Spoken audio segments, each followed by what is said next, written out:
So, good morning, everyone.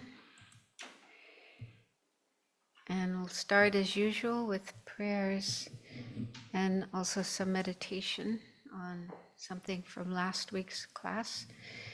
And while doing the prayers, it's good if you can to visualize the Buddha in the space in front of you, radiating light, made of light, and emanating all these positive qualities that only an enlightened being has. Perfect, unconditional love and compassion for all beings throughout the universe, while at the same time able to see the true nature of everyone and everything, that they are empty of inherent independent existence. And being totally dedicated, just like a mother or father with their little child, totally dedicated to taking care of us, ensuring that we become free of all suffering and the causes of suffering, and that we achieve all happiness up to the highest happiness of liberation and enlightenment. And having a lot of skillful means, different ways to help sentient beings according to their individual dispositions and interests and karma and so on and so forth. So really try to feel that Buddha is definitely someone we can rely on for help to fulfill our deepest needs and wishes.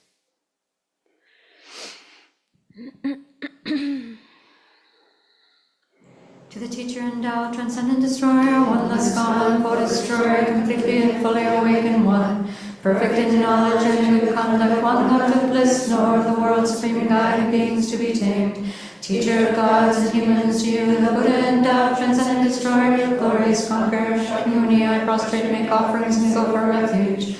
Why no supreme among humans, you were born on this earth, you paced and strides and said, I am supreme in this world. To you who arise and I bow, with pure bodies, form supremely defined, wisdom motion like a golden mountain, fame that blazes in the three worlds, winner the best, supreme guide, to you I bow. With the supreme sun, face like the spotless moon, color like gold, to you I bow. You are immaculate, the three worlds are not incomparable, wise one, to you I bow. Great compassionate protector, all-knowing teacher, fuel of merit, good qualities, vast as an ocean, to the Tathagata I bow. Through purity, freeing from attachment, through virtue, freeing from the lower realms. Unique, supreme, ultimate reality, to the Dharma that is peace I bow. Having freed themselves, showing the path to freedom too, well established in the trainings. The holy field, endowed with good qualities, to the Sangha I bow. Do not commit any non-virtuous actions, perform only perfect virtuous actions. Subdue your mind completely, this is the teaching of the Buddha. A star, a mirage, a flame of a lamp, an illusion, a drop of dew, a bubble. A dream, a flash of lightning and clouds, see conditioned things as such. Through this merit may sentient beings attain the state of all seeing, subdue the foe of false, and be delivered from the ocean of psychic existence perturbed by the waves of aging, sickness, and death. This ground anointed with perfume, flowers strewn Mount Meru, foreland, sun and moon, imagined as a Buddha land and offered to you, may all beings enjoy this pure land. Venerable holy gurus, in the space of your truth body, from billowing clouds of your wisdom and love, let fall the rain of the profound and extensive Dharma, in whatever form is suitable for subduing sentient beings. Idam Guru Ratnam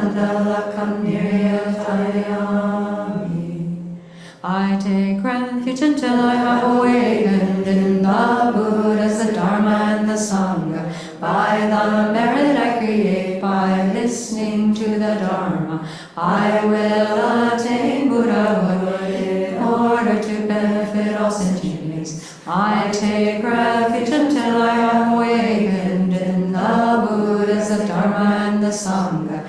By the merit I create by listening to the Dharma, I will attain Buddhahood in order to benefit all sentient beings. I take refuge until I am awakened in the Buddhas, the Dharma, and the Sangha. By the merit I create by listening to the Dharma, I will attain Buddhahood in order to benefit all sentient beings.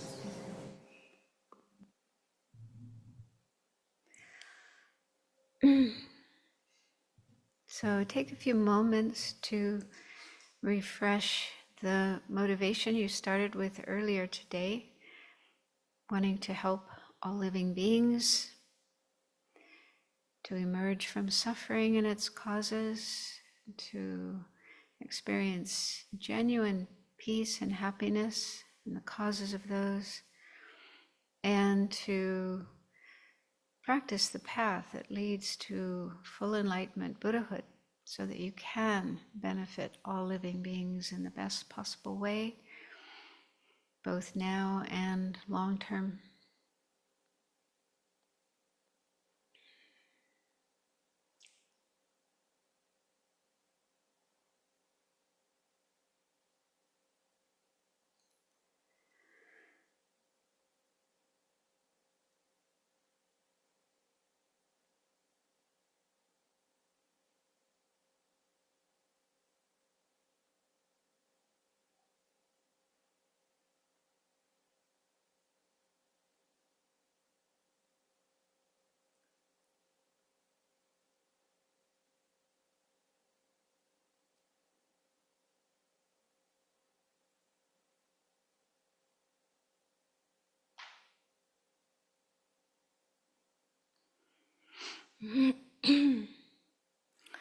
So, for the meditation, let's reflect on the 4 causes of infractions or transgressions of precepts.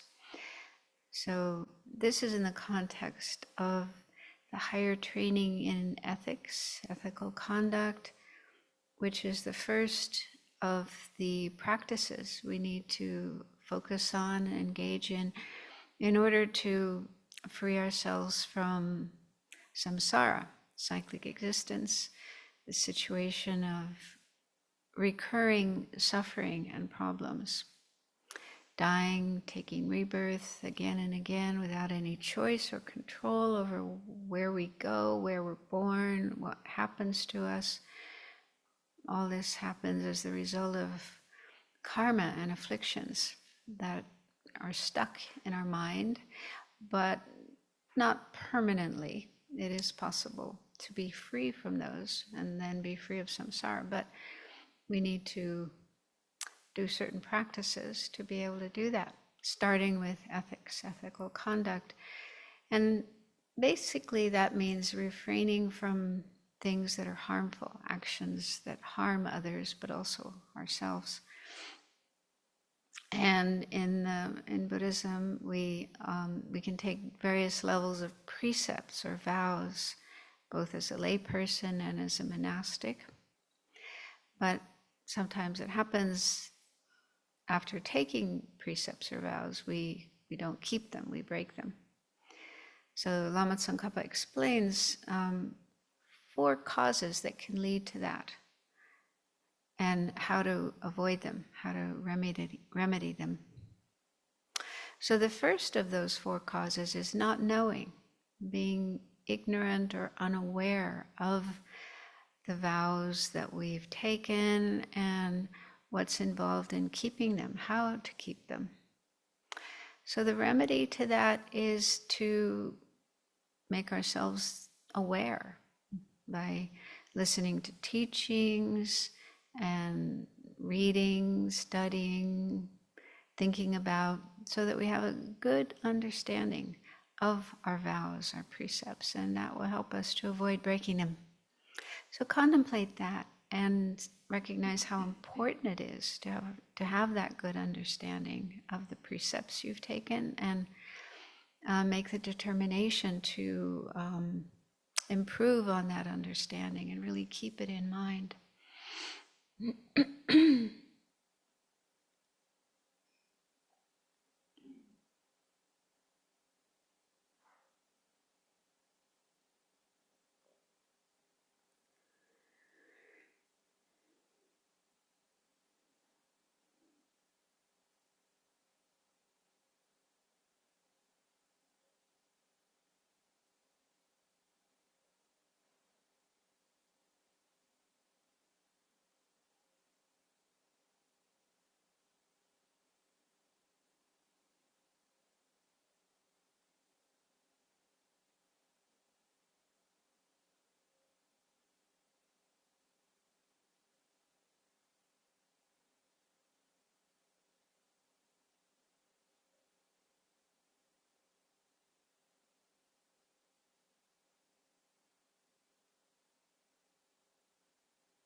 And the second cause of breaking precepts is carelessness or recklessness. This is just an attitude of not really caring, not being conscientious. So there are a number of antidotes to this, but the main ones are mindfulness and introspective awareness. Mindfulness is, in this context, remembering the precepts that we have taken, not letting our mind forget what we have promised to do. Then introspective awareness is just keeping an eye on ourselves, watching what our body and our speech and our mind are doing with the wisdom that knows what we should do, what we shouldn't do, what's virtuous and non-virtuous, what is keeping our precepts, what is breaking them. So these are qualities, we already have them to a certain extent, mindfulness and introspective awareness, but we need to build them up, increase them, make them more a part of our life.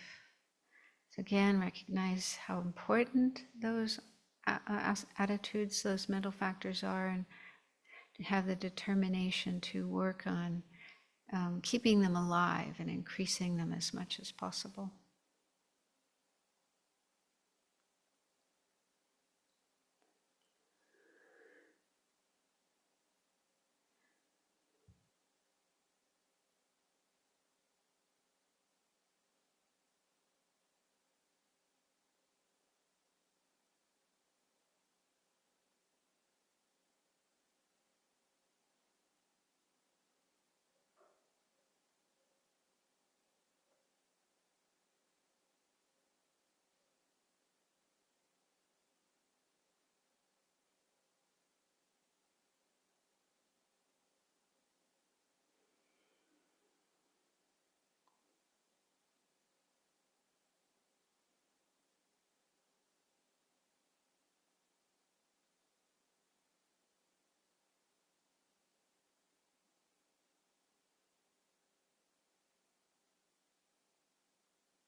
And then the third of the four causes is a lack of respect. And this can be towards our teachers, towards the Buddha, Dharma, and Sangha, our objects of refuge, towards our fellow monastics, especially those with more experience than ourselves.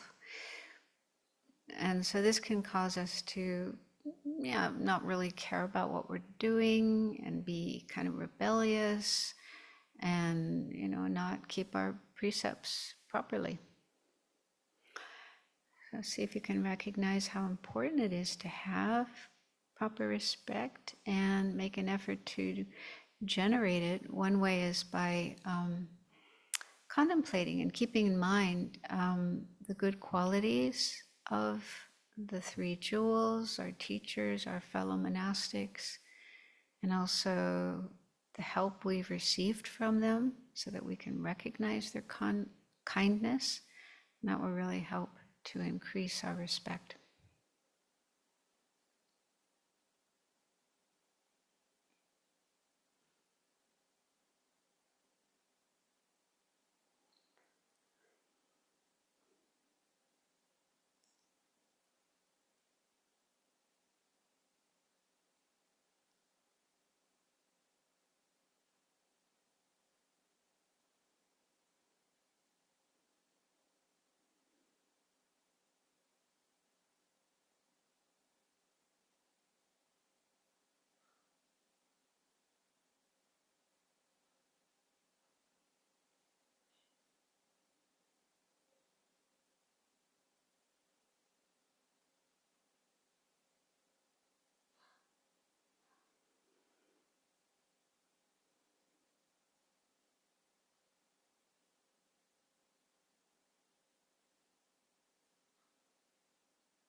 And then the fourth cause is afflictions.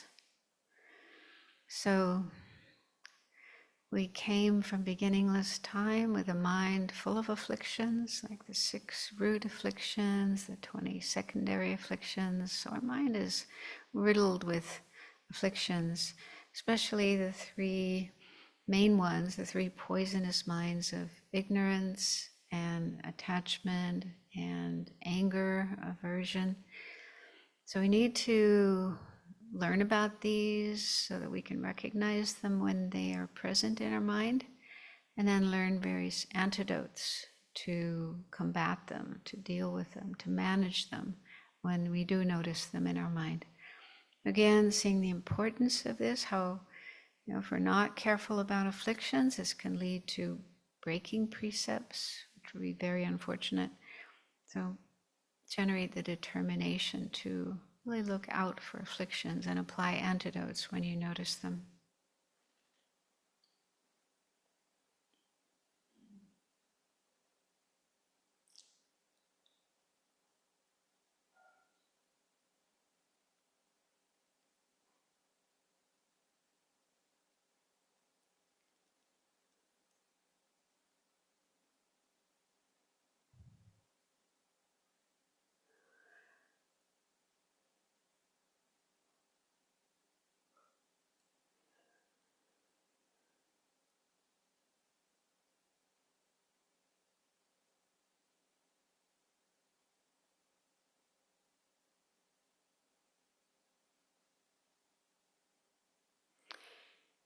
And in conclusion, I'm sure you all do feel incredibly fortunate to have this opportunity to be in retreat right now. So just remember that, and you can connect that fact with these 4 causes of infractions and generate the determination to use this precious time of being in retreat to cultivate the remedies to these 4 causes and ensure that you really do keep your precepts and your ethical conduct as best as possible.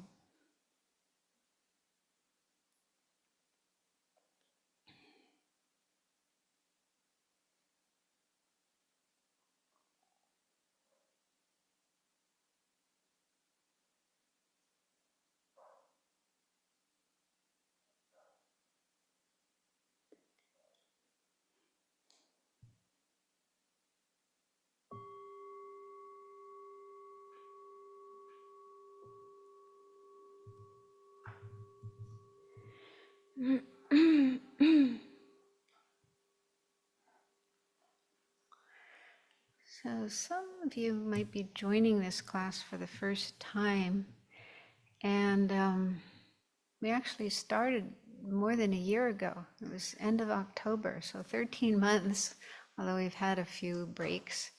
But yeah, that's a good chunk of time. And so what we're doing in this class is going through a Lamrim text. Lamrim is the stages of the path. It's a way of taking the main points of the Buddha's teachings and arranging them in a step-by-step way, showing us how to get from where we're at now as an unenlightened being all the way to enlightenment, which we have the potential to attain. And there's various books, texts on the Lamrim of varying lengths. This one is middle-sized. There's bigger ones, there's smaller ones. This is the Middle-Length Treatise on the Stages of the Path to Enlightenment by Tsongkhapa. And there's 3 main sections of the Lamrim according to different levels of practice, ability, and mentality of practitioners. And so the first section, sometimes called the small scope or the initial level of practice, there one mainly learns about and contemplates the fact that we have right now a very precious opportunity to engage in Dharma practice. It's called the precious human life. And compared with most of the other beings in the universe, this situation is very rare and precious. It's precious because of what we can achieve with it. If we put our time and energy into practicing the Dharma, then we can achieve a lot, create a lot of merit, purify a lot of negativity, and start progressing on the path towards enlightenment. Unfortunately, this life doesn't last forever. We don't have all the time in the world. It comes to an end, we have to die, and when we do die, we can't be sure where we're going to go in our next life. There's different possibilities, including unfortunate ones, like in the 3 lower realms, as an animal, as a hungry ghost, or in hell. And that depends on the karma that we have created, both in this life, but also in past lives.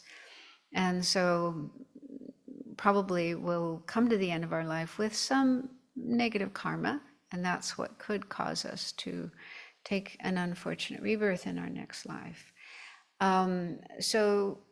Hopefully we feel a sense of alarm about this, a sense of concern about this, and not want that to happen.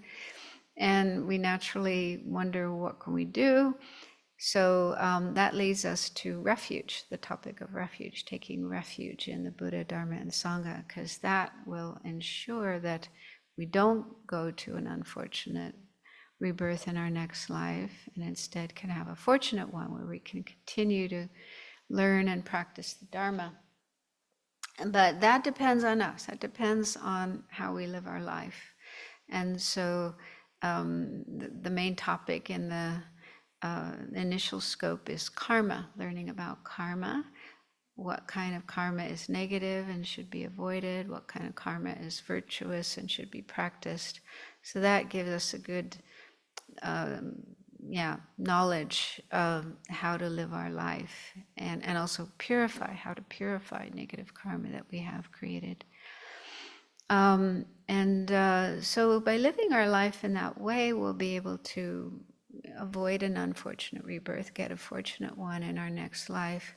But that's still not enough, because the bigger picture is we're still in samsara, even in fortunate rebirths like the one we have now. We still have suffering, as we all know. There's a lot of suffering in the human world, the human realm. And as long as we're in samsara, we're not really free from suffering or dukkha. There's all kinds of unfortunate, unpleasant experiences. And just the fact that we're not free, that we don't have complete choice over our life, our experiences, the fact that we have to die and take rebirth again and again and again, this is really unsatisfying.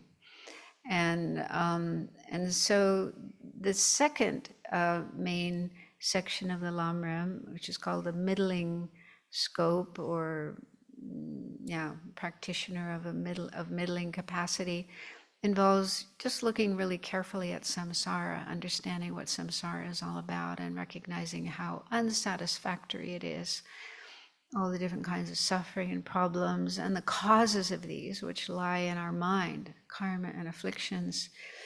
And so this is the section we've been going through the last couple of months, and the main point is to develop what's called renunciation, or the determination to be free of samsara, becoming completely disillusioned, disenchanted with samsara, and just wanting to get out, wanting to free ourselves from this situation and attain the alternative, which is nirvana, or liberation from samsara. And that mainly involves being free of afflictions and karma.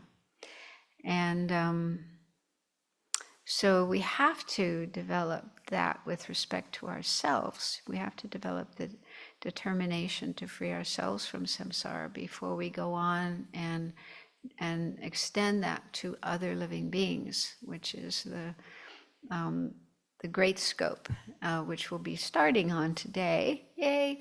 And that's the Bodhisattva's path, where we generate great compassion and love, and the determination to free all sentient beings, not just ourselves, but all other beings as well, from samsara. So we just have a few pages left of the middling scope of the Lamrim, so we'll finish those and then move on to the great scope. So we're on page 184 of the book, the first main paragraph. And so this is, still in the context of the higher training of ethics, after going through those 4 causes of breaking vows, transgressing vows or precepts that we've taken, and how to deal with them. So he says, therefore put effort into not being stained by faults and infractions. If you are nevertheless stained by them, do not leave it at that indifferently, but put effort into undoing the downfall or bad action as has been taught. So if we do break vows or precepts or commit non-virtue, then it's not like the end of the world and we are doomed, fated to have suffering as a result of that. But there are things that can be done, ways to purify, like, on a daily basis we do the practices like confession to the 35 Buddhas, prostrations, reciting the names of the 35 Buddhas, reading those verses, confession prayers, and also the practice of Vajrasattva is highly recommended for purifying. So there's various practices to purify, but they mainly involve the 4 powers, 4 opponent powers of regret and refuge or reliance, remedy, doing something positive, virtuous, constructive to counteract the negative energy, and then making a promise or resolution to avoid committing those actions again in the future. So it said that there's no negativity that's so bad it can't be purified as long as we apply those 4 powers. And then there's also specific remedies for specific kinds of precepts, like for monastic precepts, we have posada, which we do twice a month. I think there's one coming up Saturday. So on the full moon and new moon days, we do posada. And here in the Abbey, lay people can also have a ceremony for renewing the precepts that they've taken. So depending on the type of precepts, whether it's pratimoksha or bodhisattva or tantric precepts, then there are different ways of purifying those. Then he says, if this method of guarding morality is for those who hold the pratimoksha vows, it is also similar in the case of mantra, meaning Tantra, because the questions of Subahu Tantra states, among all pure ethics from the Pratimoksha and the Vinaya that I, the victor, have taught, lay people practicing mantra should abandon the signs and rituals and practice the rest. So the commentary says, lay practitioners of mantra should behave as set forth in the Vinaya, except for the trappings of ordination and some parts of the ritual actions. So what need is there to mention ordained practitioners of mantra? So what that means is that if you're a lay person and you're practicing Tantra, you should still practice or follow the precepts of ordained people, with the exception of wearing robes and certain rituals like posada. So then you might wonder, so does that mean lay practitioners of Tantra have to be celibate? So he doesn't say here, and I looked in Geshe Sopa's commentary, and he didn't say anything about that. But in a commentary by Geshe Jamba Gyatso, who taught this text in Lama Tsongkhapa Institute in Italy, he said, in other words, lay tantric practitioners must guard themselves not only from the natural misdeeds, but also from most of the formulated misdeeds. So the natural misdeeds are actions that are naturally non-virtuous, like killing and stealing and unkind, unwise sexual behavior, and lying, mainly lying about spiritual attainments. So those are the natural misdeeds. And then the formulated misdeeds are actions that are not naturally negative, but the Buddha said monastics shouldn't do these. Things like taking intoxicants or eating at night. Those are not naturally non-virtuous, naturally harmful. But the Buddha said if you're, monastic, wearing the robes, you shouldn't do them. So, so lay people practicing Tantra should also avoid those misdeeds. But then he said, for example, while lay people can engage in sexual intercourse, the ordained cannot. Since lay tantric practitioners must guard these vows, there is no need to mention that ordained tantric practitioners must guard them. However, there are monks who claim, I am a tantric practitioner, grow their hair long, embrace a woman, saying that she's a qualified consort, and so forth. So it seems that that kind of thing happened in Tibet and Himalayan areas, and also can happen in the West. I mean, that's the main point. The main point is, you shouldn't think just because you've taken tantric initiations or you're doing tantric practices that you can neglect the Vinaya and the precepts, the Pratimoksha precepts. So those need to be kept as well, including by lay people. But he did say, with regard to the precept of celibacy, ordained people have that precept. We are completely celibate, but lay people can engage in sexual activity. So that could be a little confusing if you don't have a commentary from a teacher. Does that make sense?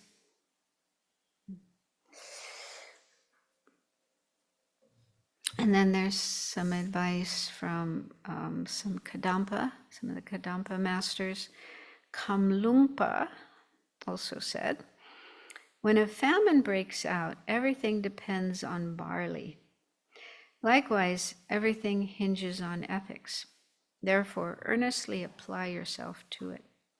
Pure ethics also do not come about in someone who has not reflected on actions and their effects. Therefore, it is an essential instruction to reflect on them. So this is the situation in Tibet. The main staple, the main food was barley. So, as long as you had barley, even if it didn't have other kinds of food, you could still survive. But in other countries, rice would be the staple, or wheat, or potatoes. Depends on the country. But anyway, there's some kind of food that's really, really important, and you got to make sure you have that.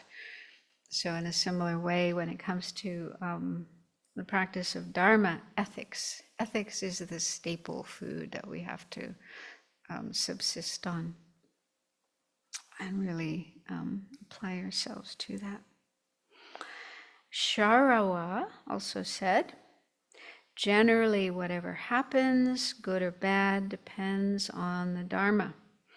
Within that, if you rely on what is suggested in the Vinaya, that's the texts related to ethical conduct, you need not change anything. You will become sincere, withstand investigation, enjoy practice, and have a good end. So we shouldn't neglect the Vinaya, but learn it and keep it in mind and practice it to the best of our ability. And Geshe Trom Tonpa, main disciple of Atisha, said, many people rely on the Vinaya and reject mantra, or rely on mantra and reject Vinaya. Only in my guru's tradition, referring to Atisha, does the Vinaya become the companion of mantra, and mantra the companion of the Vinaya. So it seems that when Atisha came to Tibet, there was a lot of confusion about this. And there were people who said, just practice Tantra. You don't need the Vinaya. Tantra is the highest practice, so just focus on that. So they would reject the Vinaya. Others would, there was suspicion about Tantra and all the kind of practices in Tantra, and they would reject that and say, no, Vinaya, let's stick with the Vinaya. So it was hard for people to understand how to put the two together. They can sometimes look contradictory, but Atisha, one of the benefits he brought about in Tibet was an understanding of how they're not contradictory. They're actually mutually supportive, but we just have to know how to practice them properly, how to practice them together. And we saw earlier that Lama Tsongkhapa said that the best basis for the practice of Tantra is keeping the vows of full ordination. So it's not at all contradictory to be a monk or nun, keep the vows of full ordination, and still engage in Tantra practice. In fact, that's the best way to do it. And now Atisha himself said, with us in India, whenever an important matter or unprecedented activity arose, those who upheld the scriptural baskets convened to determine whether it was repudiated by or in contradiction to the three scriptural baskets, Vinaya, Sutra, and Abhidharma. And a decision was made based on that. We from Vikramashila, was one of the great monastic universities, then had the task to examine whether it was rejected by or in contradiction to Bodhisattva behavior. And the decision was upheld by the entire ordained community. So that last phrase, I think Geshe Zopa's translation in his commentary is better. Geshe Zopa said, the final decision was made by the Vinaya masters. So that makes a lot more sense, that they had the last word. Those who were masters of the Vinaya, who really understood, who had studied and were knowledgeable about the Vinaya, they had the last word with regard to any kind of conflict or confusion or whatever. They were the ones who made the final decision. So this shows the importance of the Vinaya.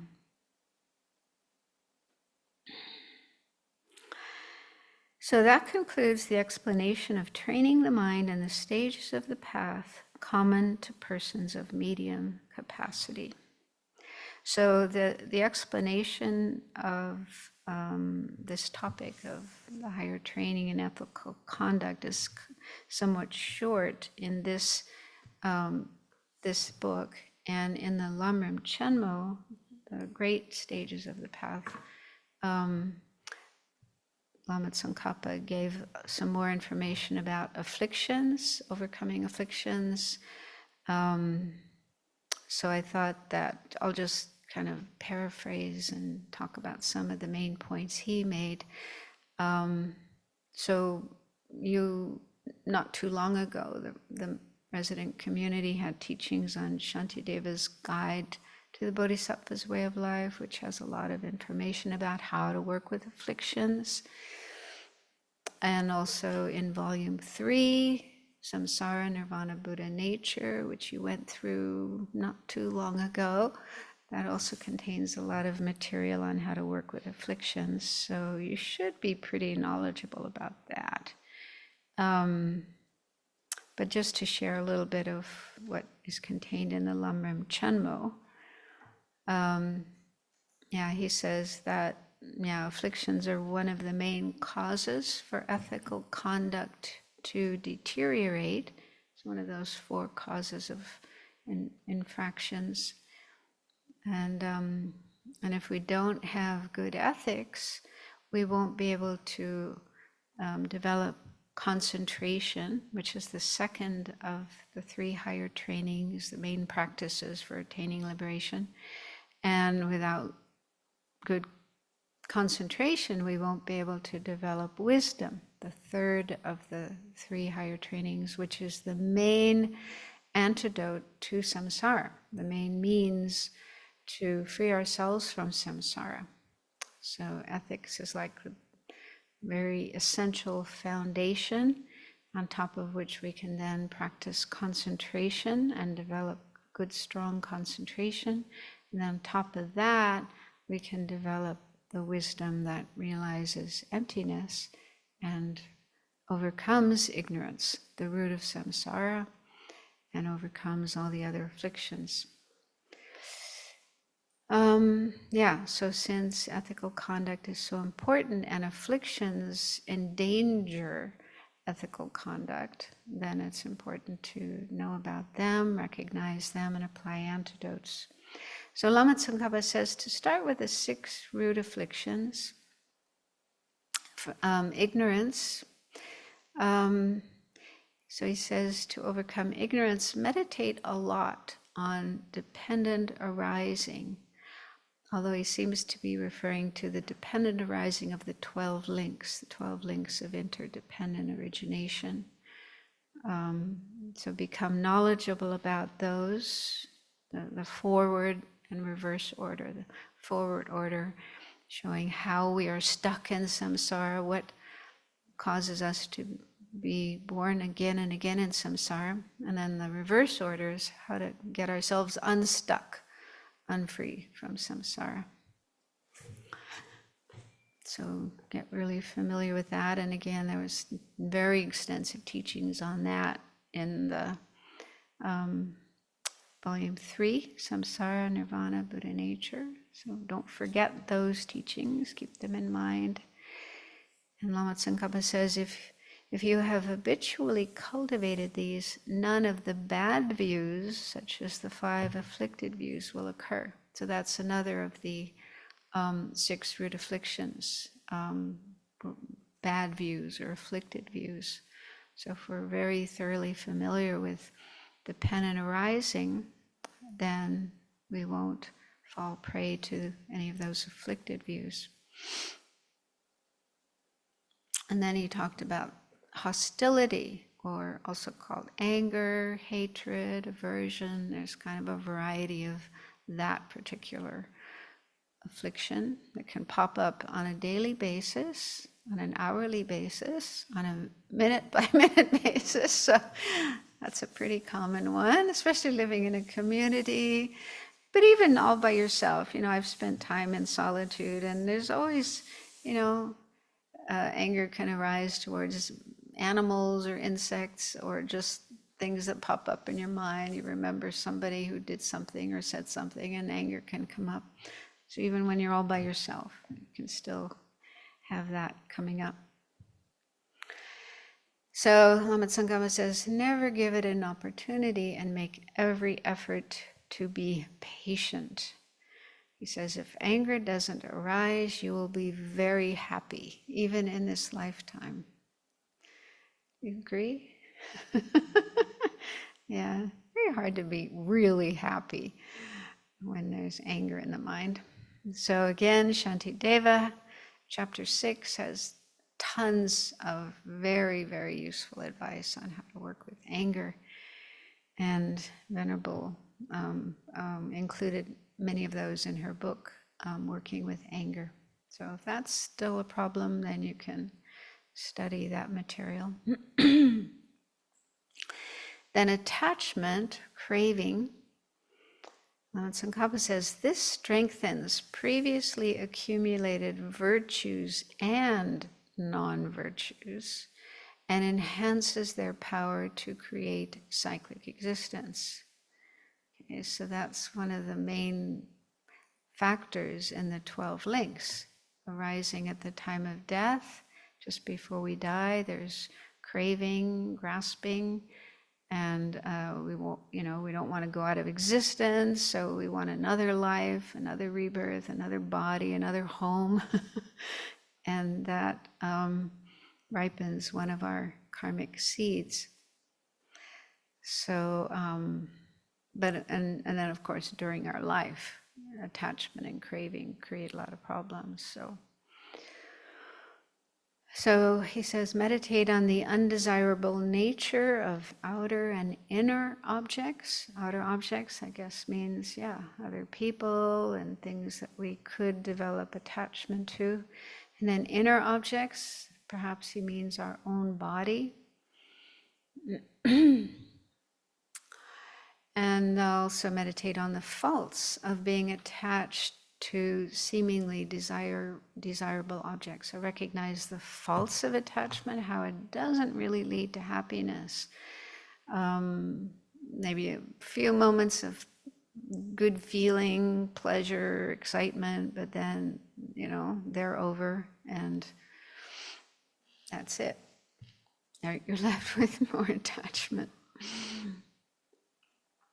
And stop the 8 worldly concerns by meditating on the faults of samsara and cultivating mindfulness of death. So death, impermanence in death, that's a really good antidote to attachment, just to contemplate how, all these things that we get attached to are impermanent. They're changing moment by moment. They don't last. And also the pleasure that we have in relation to them is impermanent, doesn't last.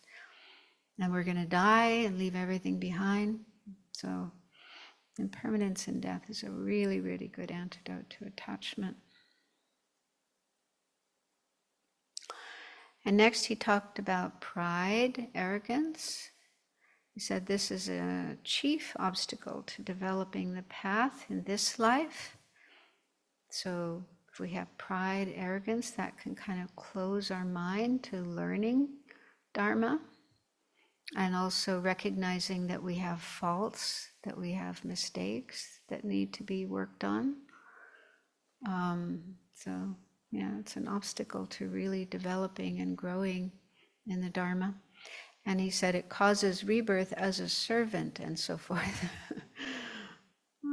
It's not so bad, but anyway, the point is, maybe a slave would be bad. But kind of, you hold yourself high above others, and as a result of that, you find yourself in a lowly position, which could be quite bad. So to overcome it, reflect on how we haven't transcended the sufferings of samsara, birth, aging, death, and so forth, and we are still trapped in karma and results. Yeah, so contemplating our situation in samsara with all the karma and afflictions and so on, what's there to be proud of? What's there to be arrogant about? Yeah, maybe comparing yourself to certain people, you might feel I'm better than them. But if you compare yourself to the Buddhas, the Bodhisattvas, the Arhats, the Aryas, then you're nothing to be proud of.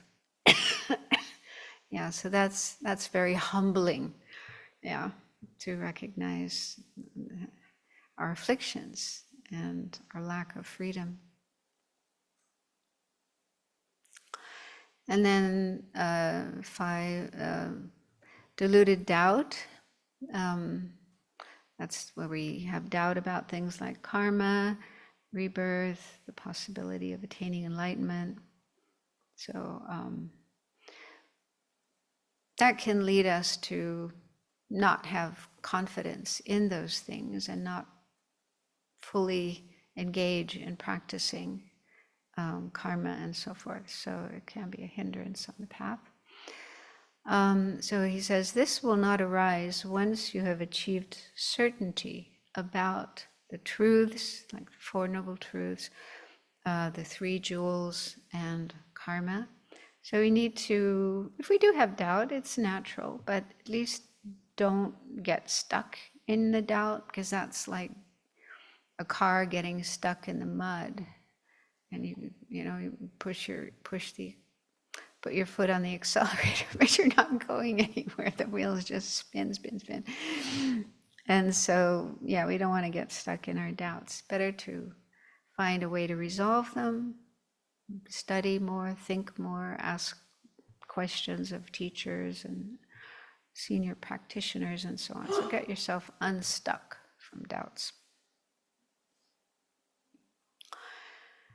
And so those are the 6 root afflictions. And then he says we should also understand the faults of the secondary afflictions and apply antidotes to reduce their strength. So again, there's a lot of material on this in volume 3, Samsara, Nirvana, Buddha Nature. The secondary afflictions are explained. There's lots of countermeasures explained to overcome them. And then he says, even if you can't stop the root and secondary afflictions, at least see them as enemies. Don't strengthen them or take their side. Don't be friends with your afflictions and think, oh, they're not so bad, they're okay, and kind of cuddle up to them and pamper them. At least don't do that. He said, side with the remedies and strive to overcome the afflictions and purify whatever ethical discipline you have assumed. So whatever vows, precepts you've taken, and if you've broken any of those, or you're kind of weak when it comes to keeping those precepts, then strengthen those.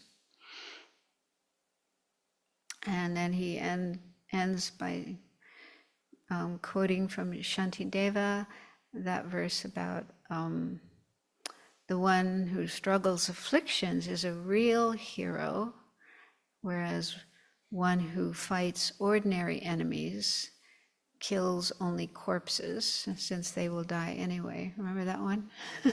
Like ordinary soldiers. I mean, of course, they do have to have a lot of courage to go into battle, but they're just killing people who are going to die anyway. So what's the big deal? Whereas fighting against our afflictions, overcoming our afflictions, that's the real battle. That's, one who does that is a real hero. And as a conclusion, he says, thus do not allow the factors incompatible with the path to afflict harm on you, and conquer them all.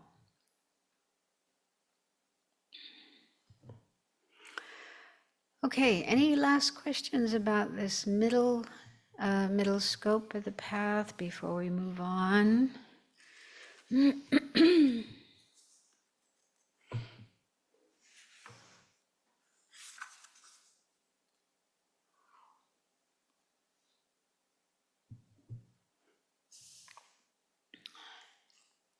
No, Ready to move on? Yeah. Yay. The great scope.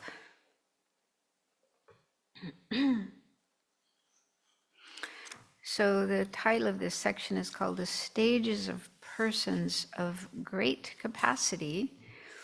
And the other two had the phrase common with, like the middle scope said, the stages shared with persons of medium capacity. So this one doesn't have that. It doesn't say shared with, it just says the stages of person of great capacity. So why is that? Why does it omit the words shared with?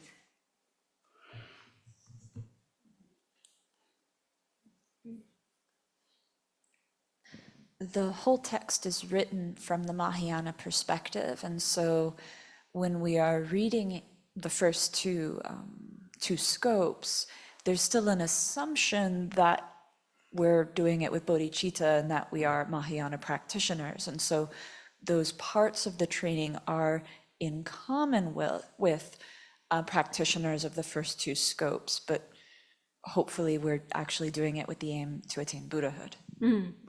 Yeah. So there are people who follow the Buddhist teachings who aren't really aspiring for full enlightenment Buddhahood. They just are thinking about next life and they want to avoid a bad rebirth. And so they are practicing with that motivation for that purpose. And then there are those who go further than that, have a broader perspective and realize, well, the whole of samsara, even good rebirths, is, like a prison, like a horrible situation. I want to get out. I want to get to nirvana, liberation. So that's their goal. They're practicing with that goal in mind. That's the middling scope.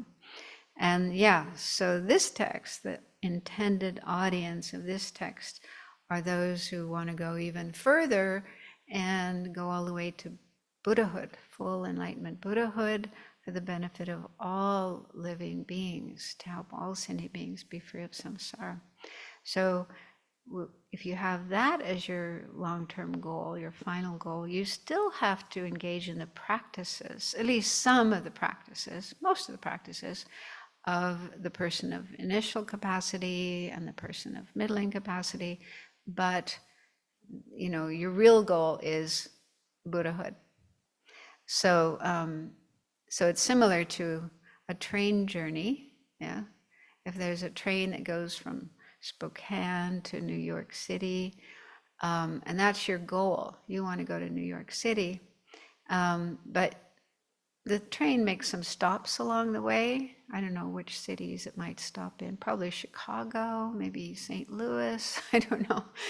So there are people traveling just to St. Louis, so that when the train gets there, they get off. And then other people are traveling to Chicago, so when the train stops there, they get off. But you stay. So you're sharing the journey all the way to New York with other people who are going just part way. So that's like, those aiming for Buddhahood, enlightenment, are like the ones going to New York, and they just have certain parts of the journey common with other people, other practitioners. But now we're getting into the real thing, the great scope, which is uncommon.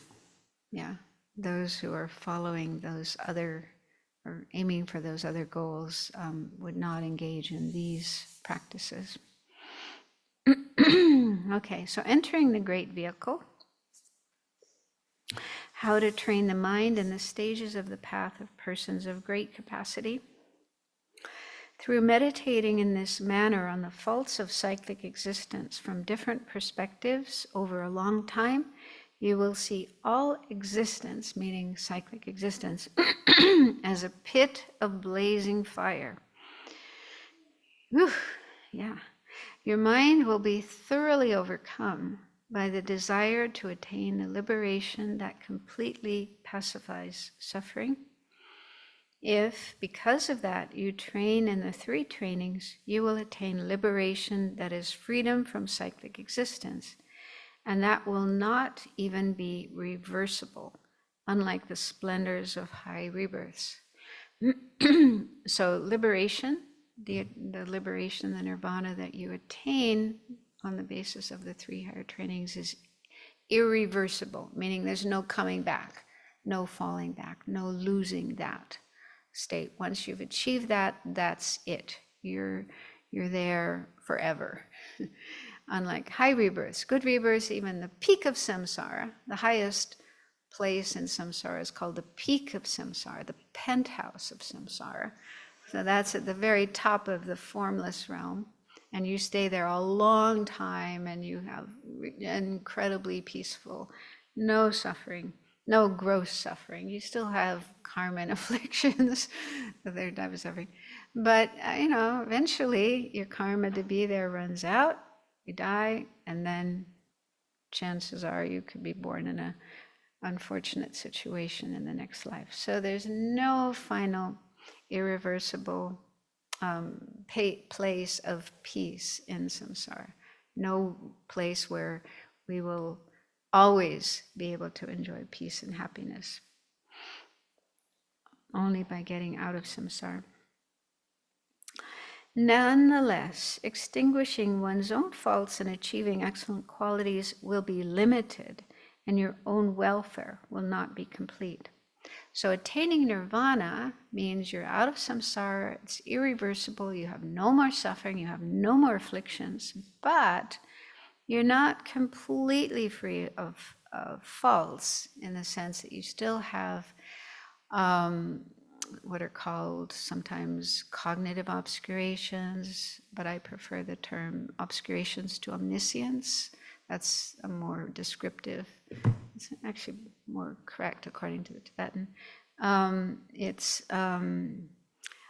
obscurations in the mind, the imprints left over even after eliminating the afflictions in the mind. There are still these imprints that cause you to see things as truly existing, inherently existing, when you're not in meditative equipoise. And also imprints left from the afflictions. And so even though you're free of the afflictions, you still have these imprints, like the smell of the garlic. They say it's like, if you have some really smelly food like onion and garlic, and they've been in a container, even after you take away the smelly food, the smell lingers for a while.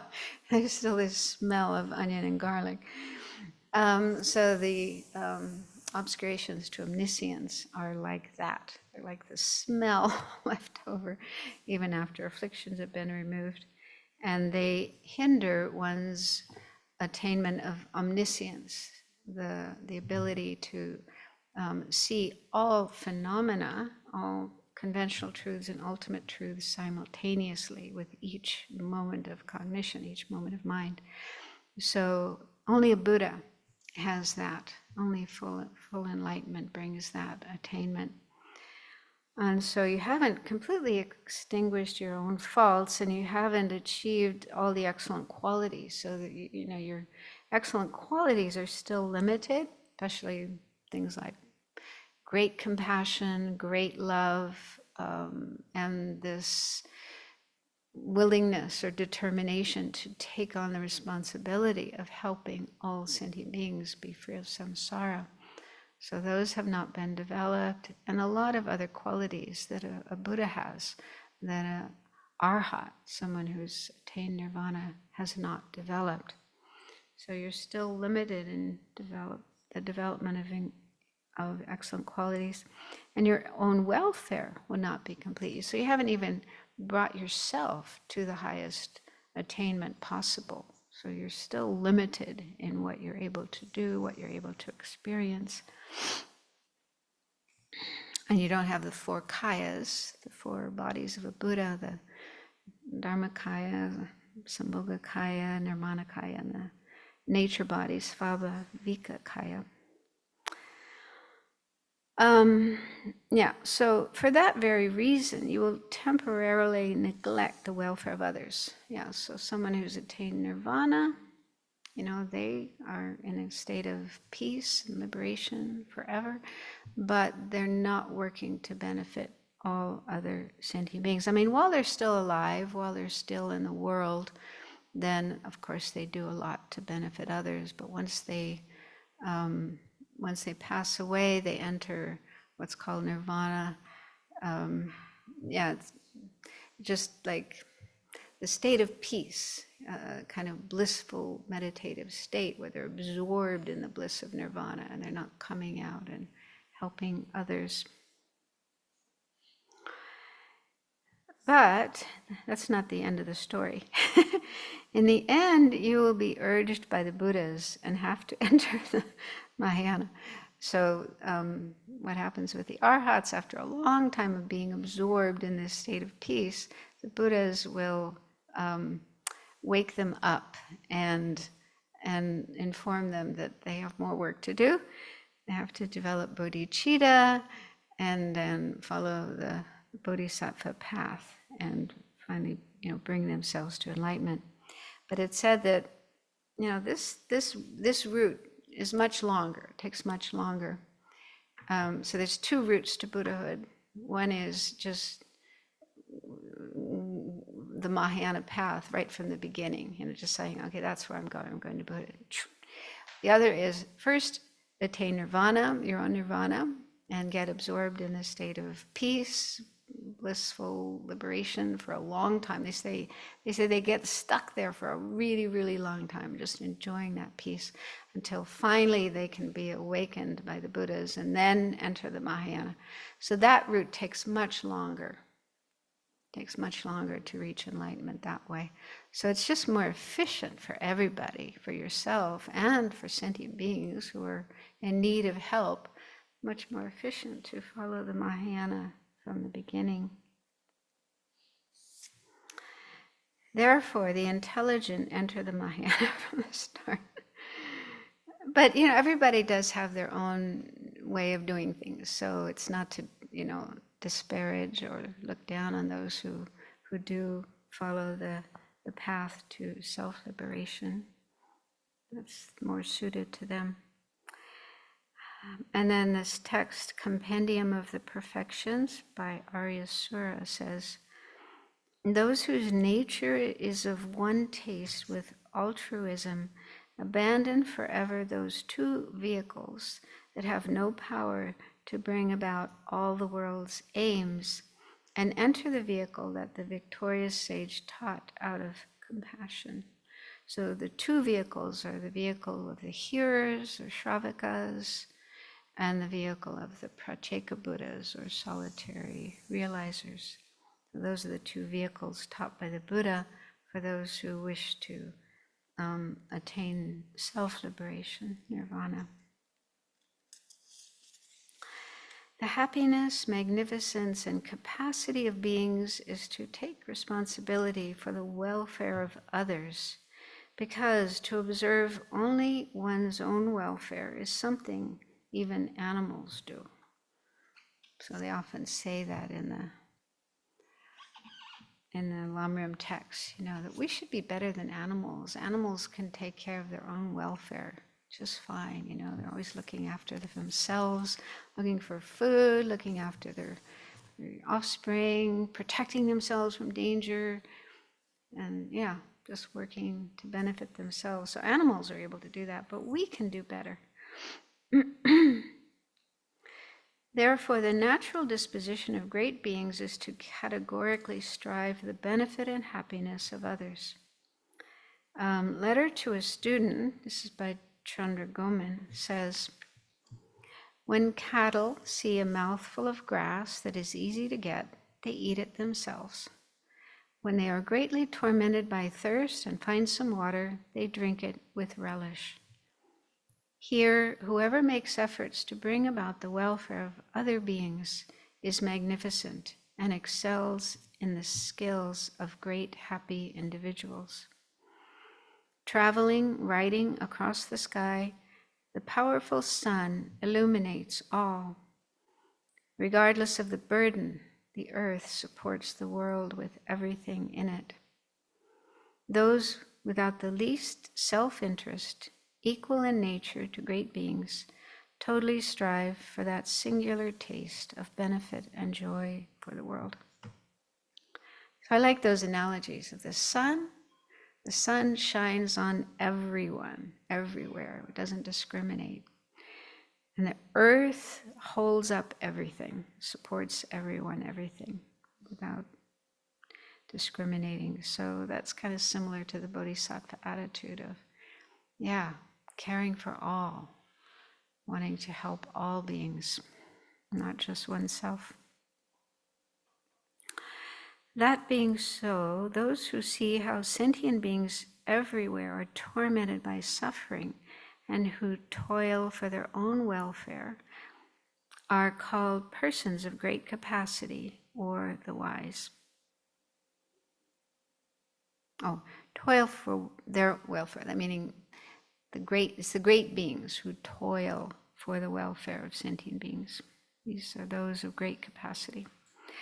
So the same text says, those who have seen sentient beings confused by dense gray clouds of worldly ignorance as they fall without control into the blazing fire of suffering, and who mentally toil and exert themselves for them as if fire were blazing overhead, now they are great beings. They also are the wise.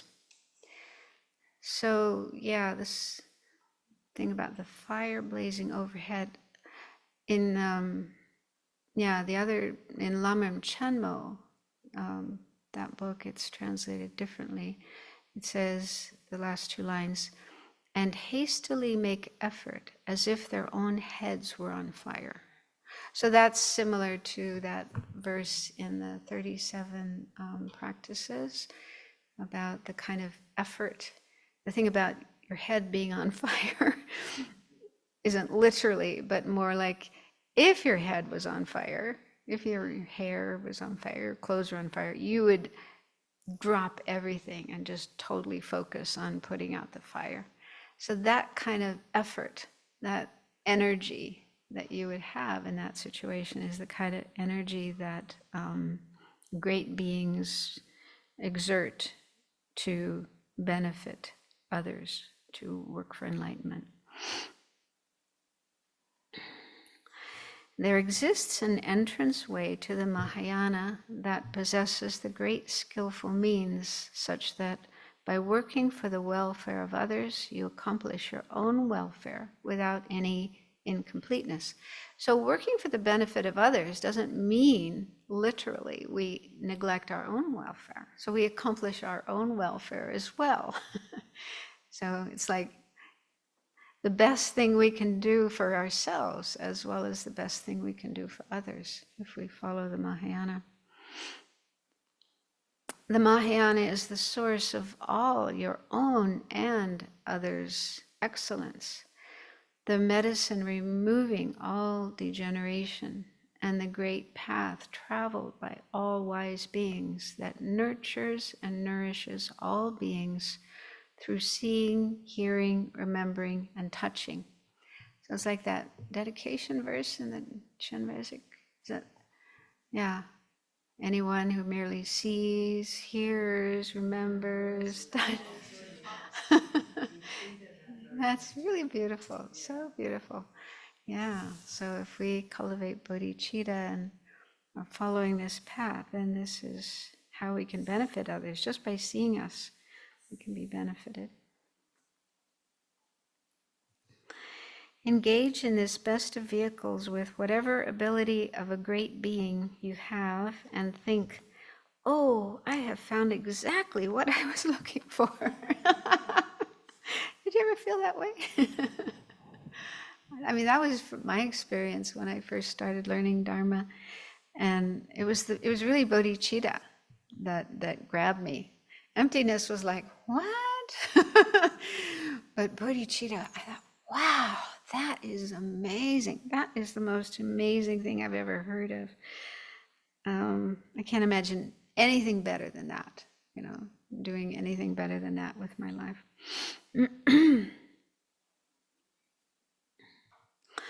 There are 3 points concerning the training of the mind in the, I think this should be stages rather than states.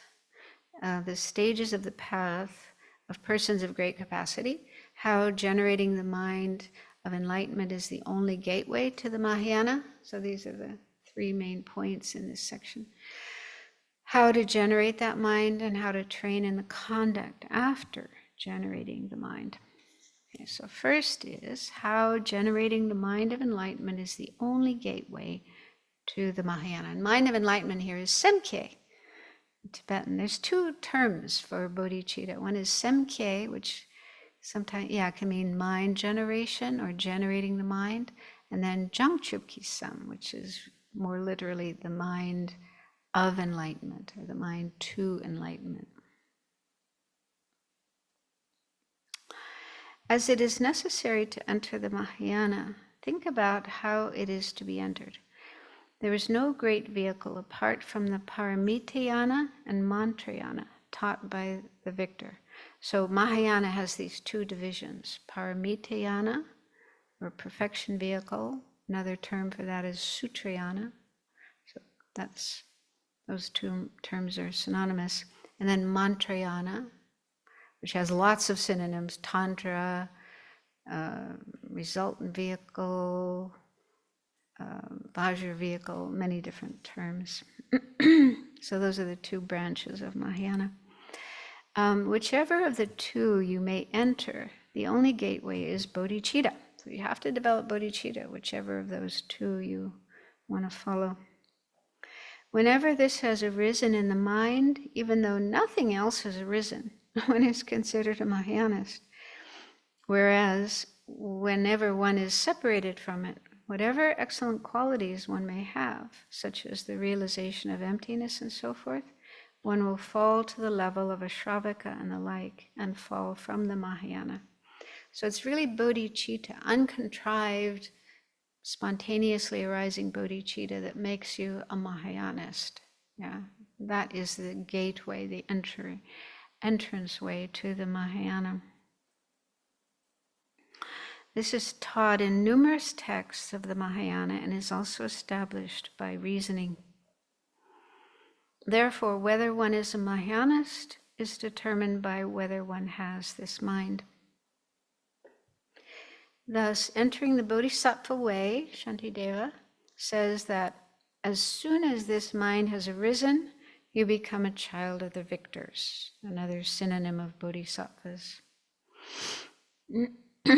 Likewise, the life of Maitreya, which is in the Avatamsaka Sutra, says, child of the lineage, it is like this. For example, even a broken precious diamond outshines all gold jewelry, however refined. It does not lose its name diamond and still averts all poverty. Child of the lineage, likewise, the precious diamond that is the mind generation for omniscience, even without effort, outshines all the gold jewelry that is the excellent qualities of the Shravakas and Parceka Buddhas. The name Bodhisattva is not lost, and all the misfortunes of cyclic existence are averted.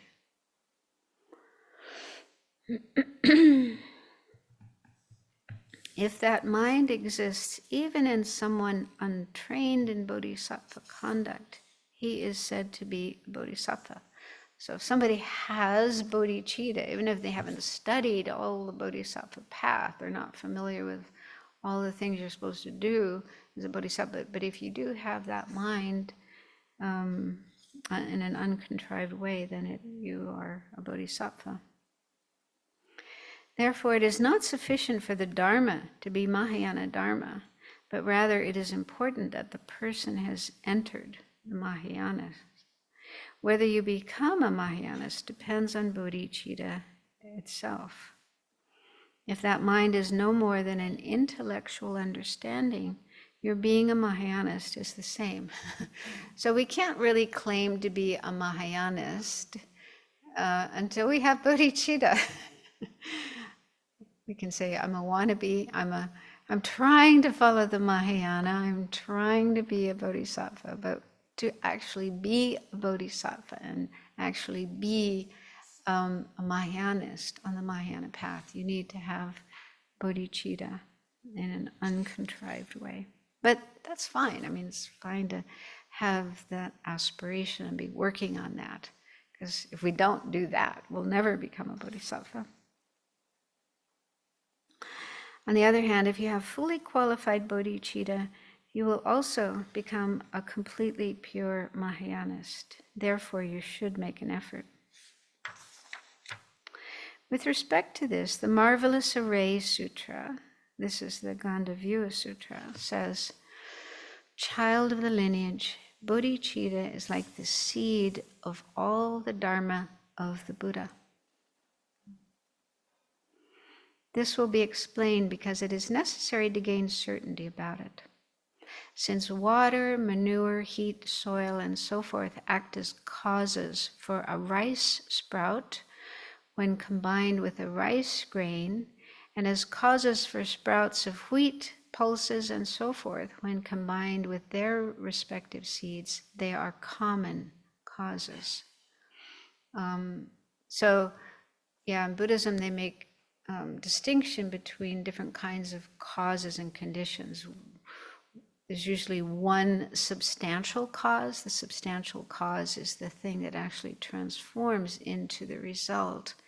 And then there are contributing causes that help that come about. So a rice seed is the substantial cause for a rice sprout and then a rice plant, because that's the thing that actually transforms into the result. And then the water, the manure, the heat, the soil, and so on, the sun, those are contributing causes that help the rice seed become the rice plant.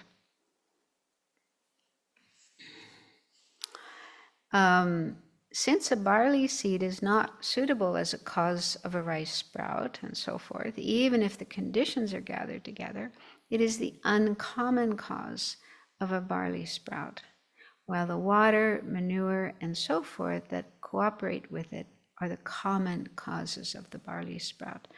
So he's using the term uncommon cause, which I think is the same as this substantial cause. Yeah, that's the unique cause for that result.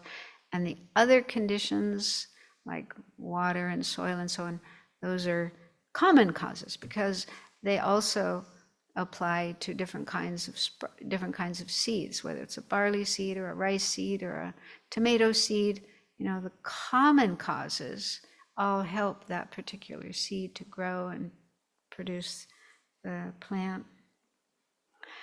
Similarly, among the causes for a Buddha sprout, the mind of unsurpassed enlightenment, bodhicitta, like the seed, is the uncommon cause, whereas the wisdom realizing emptiness, like the water, manure, and so forth, is the common cause of the three types of enlightenment. So the term enlightenment doesn't only refer to Buddhahood. It can also refer to the nirvana attained by Shravakas and also Pratyeka Buddhas. So there's three types of enlightenment. The enlightenment of a bodhisattva, which is Buddhahood, the enlightenment of a Shravaka, which is Shravaka enlightenment, and the enlightenment of a Pratyeka Buddha, solitary realizer, which is Pratyeka Buddha enlightenment. So there's three kinds of enlightenment. Those are the goals to be attained. And the wisdom realizing emptiness is a common cause for all those three. All three types of persons need the wisdom realizing emptiness to attain their respective enlightenment.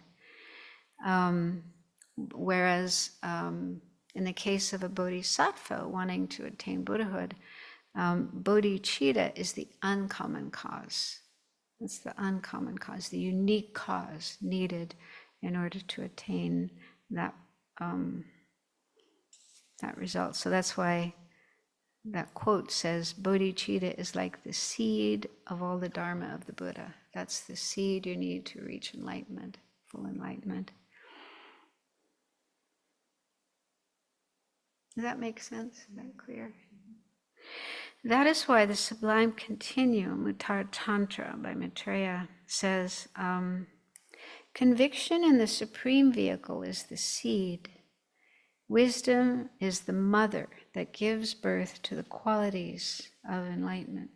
I was wondering what he was translating as conviction here. It's mupa, one of the mental factors. It's sometimes translated as belief, but it's not the same as faith. It's not depa, not faith, mupa. And the other, Lamrim Chenmo translated it as aspiration, which kind of makes more sense. Aspiration for the Supreme Vehicle. That's the seed. And then wisdom is the mother.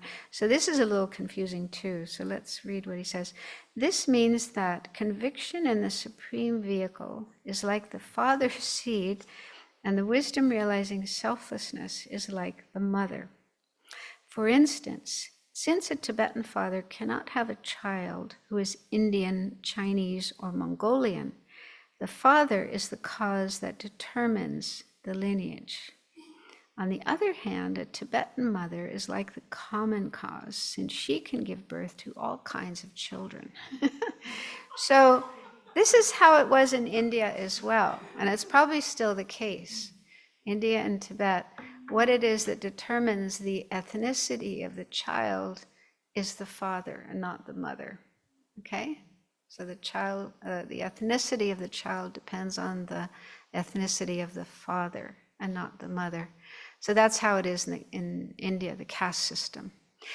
But that's a cultural thing. I mean, every culture has their own, like in Judaism, being a Jew depends on having a mother who's Jew, not a father. So if your mother's Jewish, your father is something else, you're still, you're Jewish. And in America, I mean, we don't really, we just say, like Kamala Harris, she's Indian and black, right? Because she has a parent on each side. So we don't determine, oh, she has to be this because her father is that, she has to be that because her mother's that. So anyway, this is just a cultural thing. But it does come up in the teachings. So they do say, that's why they use the term mother. They use the term mother for perfection of wisdom. Yeah. They talk at that expression. And the reason is, it's very complicated, but anyway, it's because, the perfection of wisdom. The perfection of wisdom means the wisdom realizing emptiness, the direct realization of emptiness. So the direct realization of emptiness is said to be like the mother, because that is common to all three types of persons who are aiming for different enlightenments. Yeah? So whether you're a Shravaka, Pratyeka Buddha, or a Bodhisattva, you all have to develop the direct realization of emptiness. That is a common cause for the attainment of your respective enlightenment. The uncommon cause, which is like the father in this analogy, would be on the method side. So in the case of the Bodhisattva, it would be Bodhicitta, development of Bodhicitta. That's the uncommon cause that enables you to attain the enlightenment of Buddhahood. And for the other two, they also have a method, which is renunciation. Renunciation of samsara would be their method. That would be like the father in their case, that determines what kind of enlightenment they attain. So let's just read this last quote from Nagarjuna. In his praise to the perfection of wisdom, Nagarjuna also says that Shravakas and Pratyeka Buddhas equally rely on it. I think it refers to wisdom. Buddhas, Pratyeka Buddhas, and Shravakas definitely rely on you. Singular path to liberation. It is true to say there is no other. Okay, so wisdom, it needs to be developed by all three types of followers, and then each one would have their own method side of the path. which for bodhisattvas is Bodhicitta. So don't have time to finish. We'll finish next week, but I hope that makes sense. Anyway, the point is, if we want to follow the Mahayana and attain the goal of this path, Buddhahood, we must develop bodhicitta. It's the only gateway, the only entrance way to the Mahayana and to the path to Buddhahood. So we'll finish that little bit next week and then get into the actual methods, starting with the sevenfold cause and effect method for developing bodhicitta. Any questions?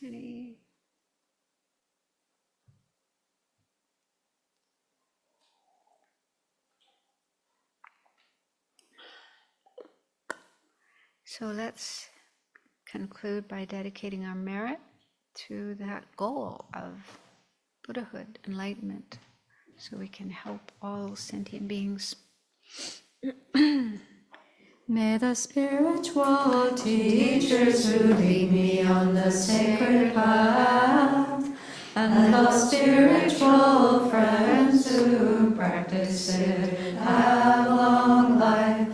May I pacify completely all outer and inner hindrances. Grant such inspiration, I pray. May the lives of the venerable spiritual mentors be stable, and their virtuous actions spread in the 10 directions.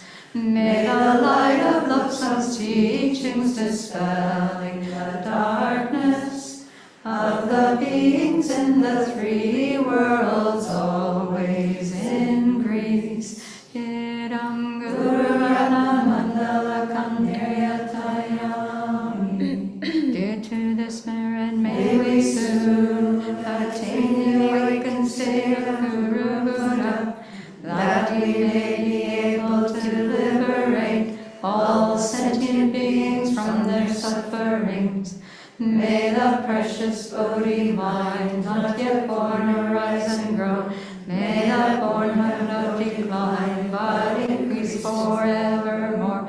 In the snowy mountain pure land, you're the source of good and happiness. Powerful, tensing, yet so raising. May you stay until samsara ends.